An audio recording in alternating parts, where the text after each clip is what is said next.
Friends, வீட்டிலேயே கோதுமை ரவா எவ்வாறு செய்யலாம் என்பதை பற்றி இந்த வீடியோவில் பார்க்கலாம். கோதுமையை நன்றாக க்ளீன் பண்ணி வாஷ் பண்ணி வேக வைக்க வேண்டும். கோதுமை நன்றாக சாஃப்டாக வேகிறது வரை வேக வைக்க வேண்டும்.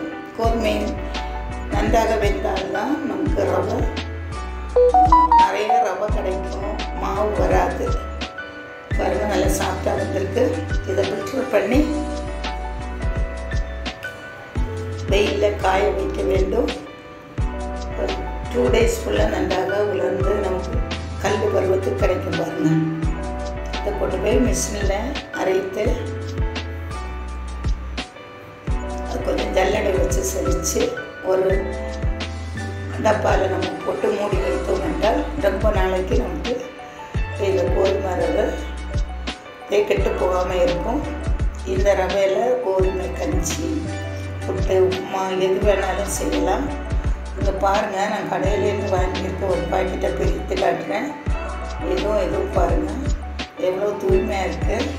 நம்ம வீட்டிலே செய்யல கோதுமை ரவை. 4 கிலோ செஞ்சேன். 4 கிலோ ரவையும் கிடைத்தது எனக்கு. அதில் மாவு கொஞ்சம் தான் வந்தது. இங்கே பாருங்கள், நான் இன்றைக்கி பிரேக்ஃபாஸ்ட்டுக்கு புட்டு செய்ய போகிறேன். நமக்கு தேவையான அளவு 1 டம்ளர், 2 பேருக்குன்னா 1 டம்ளர் எடுத்து